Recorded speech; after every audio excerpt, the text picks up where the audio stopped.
Hello dear student, आज हम another class में मिले हैं वेक्टर अलजेब्रा की। और आज हम लोग जो पढ़ेंगे वो वेक्टर अलजेब्रा में सेक्शन फार्मूला पढ़ेंगे। सेक्शन फार्मूला हमारे पास क्या होता है। सबसे पहले हमारे पास 3 डायमेंशनल एक्सेस होते हैं इस तरीके से।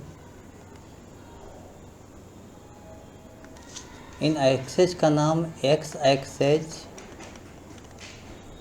वाई एक्सेस और जेड एक्सेस हम लिख लेते हैं।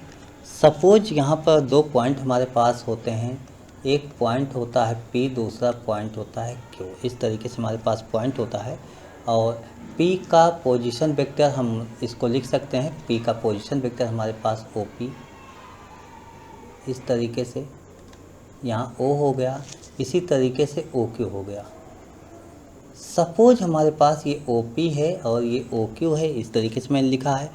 P वेक्टर को OP वेक्टर को हम वेक्टर A से रिप्रेजेंट करते हैं, OQ को वेक्टर B से रिप्रेजेंट करते हैं। सपोज डैट इस PQ को कोई एक अनदर वेक्टर है, इस PQ को, और यहाँ पर कोई पॉइंट R होता है, ये R होता है। R पर ये इसको मीन OR हम अगर ऐसे ज्वाइन कर लें इस तरीके से, तो ये वेक्टर हमारे पास R होता है। यानी R जो है PQ को m:n के रेशियो में हम कहते हैं इंटरसेक्ट करता है। तो हमारे पास क्या कंडीशन होगी? तो सबसे पहले ये कंडीशन है, आप यहाँ से देखो कि आप जो लिख रहे हो कि PR और RQ, इनमें रेशियो जो हुआ है, ये रेशियो क्या हुआ? mn का रेशियो हुआ है। इसका मतलब n इंटू PR और m इंटू RQ, ये तो सेम होगा। अब अगर हम इसको वेक्टर की कंडीशन में कहें तो PR और RQ दोनों को एक ही डायरेक्शन की अगर हम बात कर लें तो ये ऐसे लिखा जा सकता है m n PR। अच्छा, m तो स्केलर क्वांटिटी हुई, लेकिन RQ जो है ये वेक्टर हो सकता है इस तरीके से n।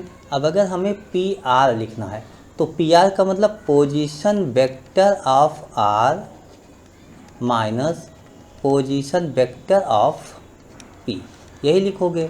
M और यहाँ पर भी position vector of Q minus position vector of R, ऐसा आप लिखोगे।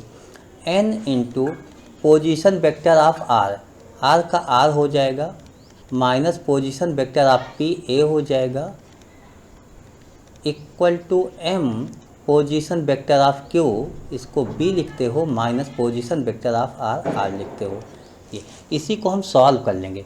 जब सॉल्व करेंगे तो ये n into R vector minus n into A vector equal to M into B vector minus M into R vector. अब हम R वेक्टर को कॉमन ले लेते हैं। R वेक्टर को कॉमन लेते हैं तो R को अगर हम ऐसे लिख लेते हैं, n into R vector plus m into R vector equal to MB plus NA, ऐसे लिख लेते हैं।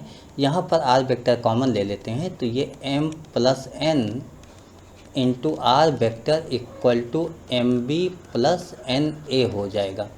यानी R vector equal to MB plus NA upon m plus n हो गया। यही हमारा एक फार्मूला हो गया ये।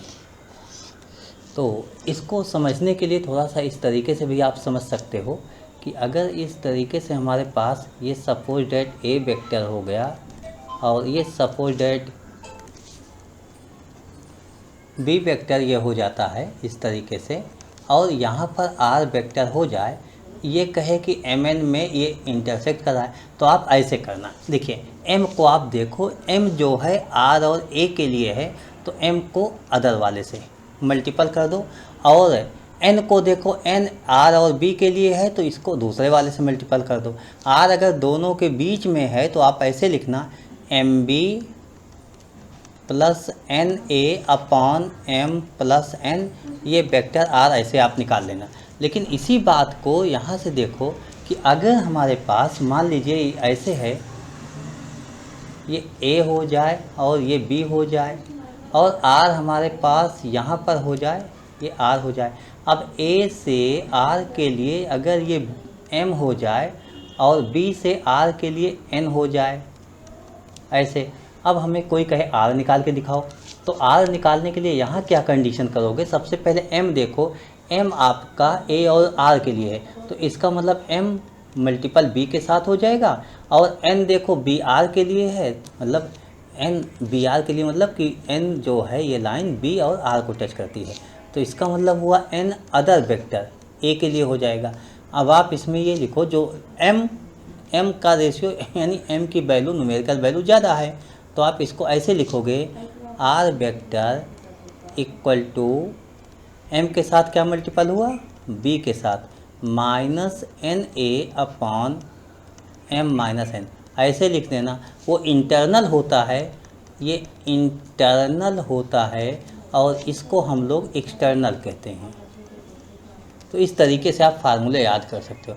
अब इसी के बाद होता है मिड पॉइंट सेक्शन फार्मूले में मिड पॉइंट। अब मिड पॉइंट क्या होता है,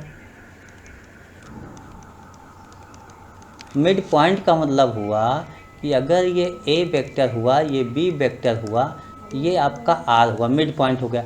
मेन ये जो M-N का रेशियो है M:N, ये 1:1 हो जाएगा।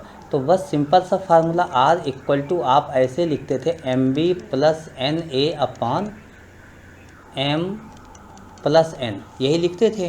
तो अब यहाँ पर MN की वैल्यू क्या हो जाएगी, 1 हो जाएगी, यानी R equal to B plus A upon 1 plus 1 2, that is R equal to A plus B upon 2।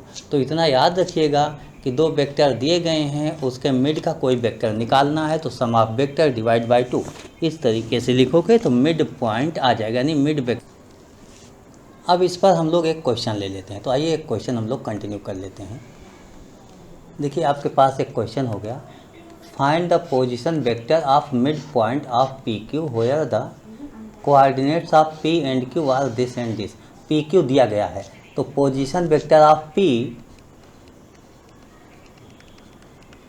Position vector of P ये दिया गया, इसको हम लोग वेक्टर ए कह सकते हैं। तो वेक्टर ए हमारे पास जो आएगा वो होगा 2i plus 3j plus 4k। इसी तरीके से पोजीशन वेक्टर ऑफ क्यू, इसको हम लोग बी कह लेते हैं। तो बी क्या हो जाएगा, यहाँ पर देखिए 4 1 ये लिखा गया, 4i plus j minus 2k, ये हमने नोट कर लिया। तो ये तो हमारे पास आ गया, इसका हमें मिड पॉइंट निकालना था, position vector of mid point, position vector of mid point.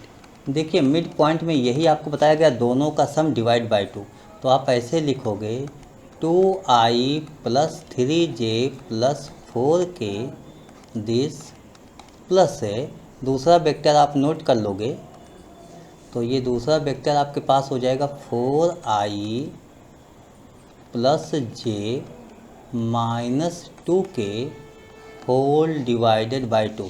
जब हम इसको सॉल्व करेंगे तो 2i plus 4i, 4 to 6i हो जाएगा, 6i। इसी तरीके से हम लिखेंगे 3j प्लस j, 3 1 4j हो जाएगा, प्लस 4j हो जाएगा। नेक्स्ट में हम देखेंगे 4k minus 2k, 4 minus 2 2k हो जाएगा, plus 2k whole divided by 2 हो गया। अब इसको हम अगर 2 से डिवाइड कर लें तो 3i plus 2j plus k, ये आपका मिड पॉइंट हो गया। तो ये आपका आंसर हो गया। I hope you understood this question.